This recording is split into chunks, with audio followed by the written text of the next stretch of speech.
नमस्कार शेतकरी मित्रांनो, कृषी उद्योग चॅनलमध्ये पुन्हा एकदा स्वागत आहे। सोयाबीन, कापूस, तूर या पिकांसाठी जे काही सरकार अनुदान देणार आहे, या अनुदानासाठी अर्ज सुरू झालेले आहेत। हेक्टरी 5,000 रुपये मिळणार आहे, हे सर्वांना माहीतच आहे।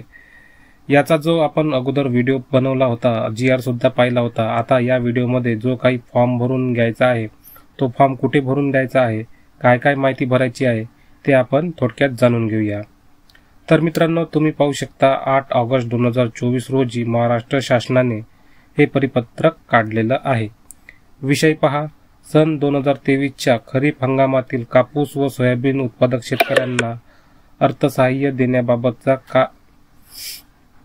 काय माहिती दिली आहे ते पाहू शकता। उपरोक्त विषयाबाबत संदर्भातील शासन निर्णयान्वये राज्यातील सन 2023-24च्या खरीप हंगामातील ई पीक पाहणीवरील नोंदीत कापूस व सोयाबीन व उत्पादक शेतकऱ्यांना अर्थसहाय्य मंजूर करण्याबाबत शासन निर्णय निर्गमित करण्यात आला आहे। या अर्थसहाय्याचे वितरण शेतकऱ्यांना सार्वजनिक वित्तीय व्यवस्थापन प्रणालीद्वारे शेतकऱ्यांच्या आधार लिंक बँक खात्यामध्ये थेट लाभ हस्तांतरणाच्या DBT माध्यमातून होणार आहे। त्या अनुषंगाने अनुज्ञेय अर्थसहाय्य शेतकऱ्यांना अदा करण्यासाठी शेतकऱ्यांच्या आधार संबंधित माहितीचा वापर करण्याबाबत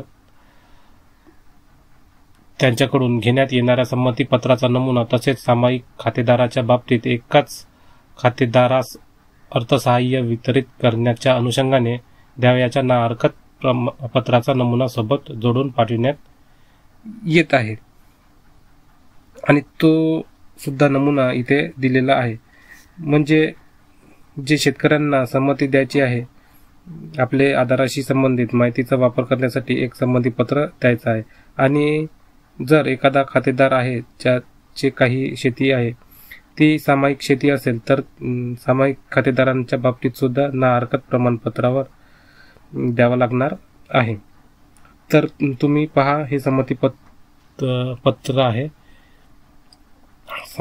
आहे। लिंक आहे, तुम्हाला डिस्क्रिप्शनमध्ये देतो, तुम्ही ते डाउनलोड करून घेऊ शकता। तर काय सांगितलं आहे संमतीपत्रामध्ये पहा, सन 2023च्या खरीप हंगामातील ई पीक पाहणी पोर्टलवर नोंदित कापूस व सोयाबीन उत्पादक शेतकऱ्यांच्या अर्थसहाय्य या व कृषी विभागाच्या अन्य योजनांतर्गत अनुदान सुविधा उपलब्ध करून देण्याकरिता मी खाली सही करणार या संमतीपत्राद्वारे माझ्या आधार क्रमांकाचा वापर करून त्या आधारे बायोमेट्रिक आणि किंवा तत्सम प्रणालीद्वारे प्राप्त वैधतेसह मला मिळवायच्या लाभासाठी आधार वित्तीय व इतर अर्थसहाय्य लाभ सेवा याचे लक्षित वितरण अधिनियम 2016 नुसार संमती देत आहे।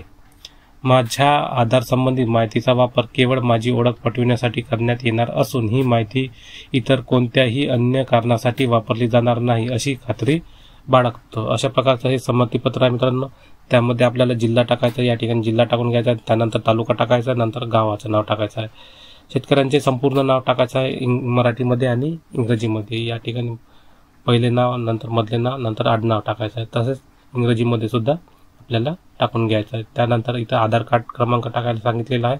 त्यानंतर शेतकऱ्यांचा जो काही मोबाईल नंबर असेल, तो मोबाईल नंबर या ठिकाणी टाकून घ्यायचा आहे। नंतर दिनांक टाकायचा आहे, इथं सही करायची आहे शेतकऱ्यांची।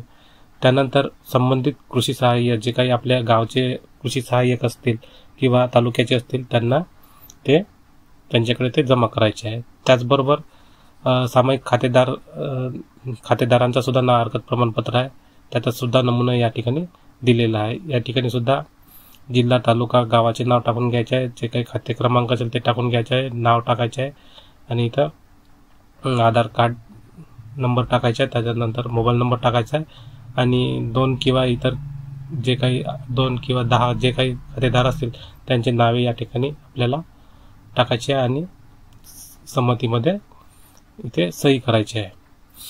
तर अशा प्रकारे संमतीपत्र आपल्याला द्यायचं आहे। हे दिल्यानंतर जे काही अनुदानाची प्रोसेस आहे ती पूर्ण होणार आहे।